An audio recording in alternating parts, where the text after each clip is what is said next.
Madame Ouedraogo, est-ce que vous pouvez nous dire si vous avez une idée, une estimation de combien ça coûte ce type de sensibilisation dont on a beaucoup parlé pendant ces 2 heures de discussion? Et puis plus globalement aussi, j'aimerais avoir votre analyse, comment en un mot, parce qu'on est vraiment sur la conclusion, mais comment parvenir à réaliser l'ODD assainissement d'ici 2030, selon vous, en quelques mots? Bon. Concernant les coûts au niveau de l'ATPC, c'est difficile d'évaluer parce que ça dépend des communautés. Il y a des communautés, en un seul clic, rapidement, on a le déclenchement, les gens s'organisent et on a besoin de missions de suivi. Mais il y a des communautés où on dit dans le langage ATPC, c'est une allumette mouillée. Ça veut dire que ça n'a pas pris, ça prend du temps, il faut repasser, il faut rediscuter avec la communauté. Donc c'est ça qui fait que vraiment c'est difficile de faire une évaluation. Mais je pense que quand on prend le coût global du programme d'assainissement, la plupart du temps, le volet changement de comportement, on peut aller jusqu'à 30% du coût global du programme, la plupart du temps.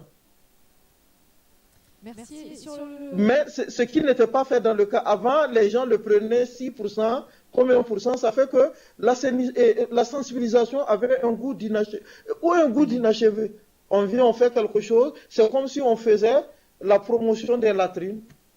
Mais bon, tout ce qui amène les gens à mieux comprendre ça, l'accent n'était pas mis sur ça. Oui. Et donc, il y a, avant la réalisation des ouvrages, il faut sensibiliser les gens, les amener à s'engager, à changer de comportement, à abandonner la défécation à l'air libre, et à chercher à avoir des ouvrages d'assainissement et par la suite l'entretien de ces ouvrages d'assainissement jusqu'à quand ça sera plein, la vidange, donc la sensibilisation sur toute la chaîne. Donc, c'est ce qui a manqué vraiment dans beaucoup de cas. Donc, pour les ODD, je disais qu'en matière d'assainissement, nous sommes en train de finaliser un programme national d'assainissement. Hein, l'horizon 2016-2030. Nous sommes en train de finaliser ce programme et je pense que nous, ce que nous voyons dans un premier temps, c'est vraiment l'arrêt de la défécation à l'air libre. Parce qu'en 2010, nous avons fait une enquête nationale sur l'accès des ménages aux ouvrages d'assainissement. On a trouvé que déjà 6 ménages sur 10 au niveau national pratiquaient la défécation à l'air libre, ce qui est très très élevé.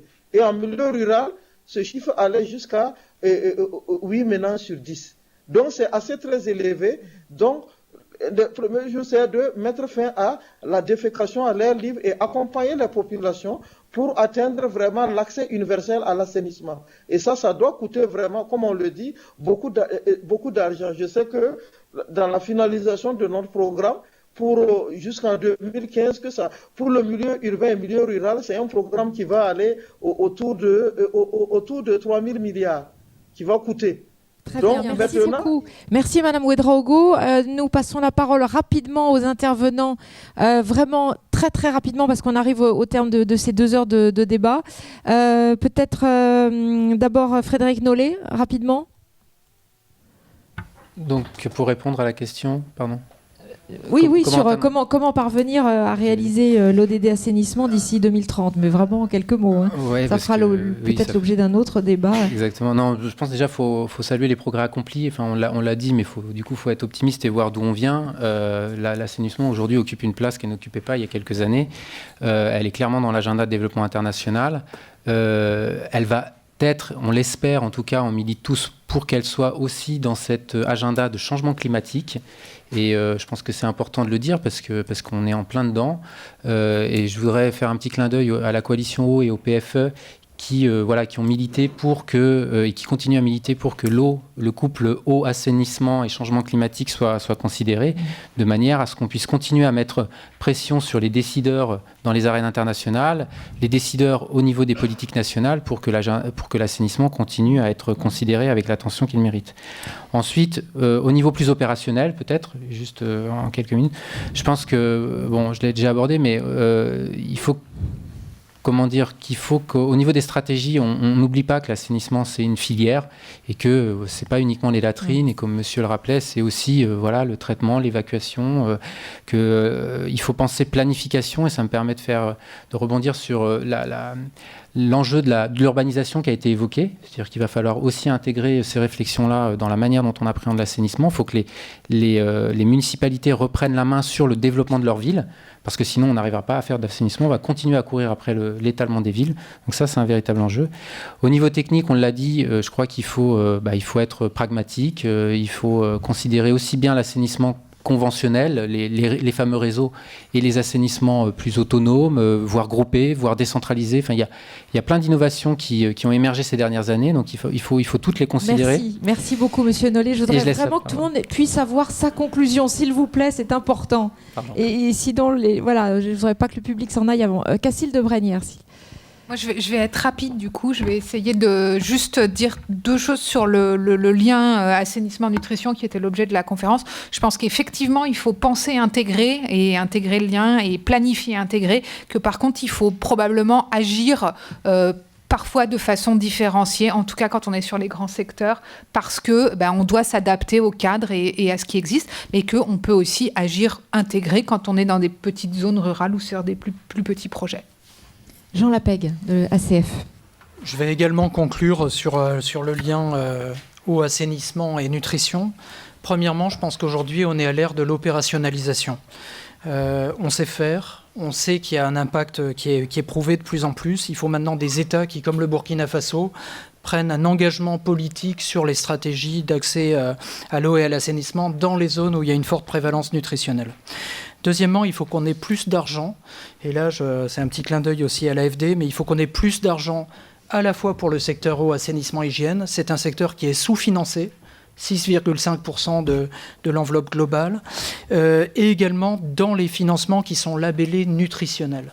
Aujourd'hui, on ne peut pas avoir des fonds nutritionnels où 1% du fonds porte sur l'eau et l'assainissement. Donc là, il y a un vrai effort à faire là-dessus. Ensuite, comme Cassile le soulevait, je pense qu'il faut effectivement envisager des approches multisectorielles et également des approches multilatérales. On sait que l'aide financière sur les projets nutritionnels, et on a eu récemment le rapport global nutritionnel 2015, est une aide qui est de plus en plus bilatérale. Seulement une aide de plus en plus bilatérale nous limite sur l'approche avec les pays les moins avancés. Donc on plaide pour avoir encore une plage d'aide multilatérale. Et enfin, il faut plus de recherche sur quelques sujets spécifiques qui restent. L'impact entre l'eau, assainissement, hygiène et la malnutrition aiguë, le contexte subsaharien et l'entéropathie. Pour terminer, mon dernier point, ce serait de continuer à avoir des évaluations d'impact de manière à prouver, pour alimenter le plaidoyer, prouver qu'il y a un vrai impact de l'eau, assainissement et hygiène sur la prévention nutritionnelle. Et augmenter le financement. Merci infiniment à vous tous. Juste avant de partir, si vous pouviez prendre peut-être le temps, 1 minute, de remplir un tout petit questionnaire d'évaluation sur le sujet, le déroulé de la conférence, etc. Ça aide bien sûr l'AFD à améliorer toujours plus le déroulé de ces débats. Merci infiniment.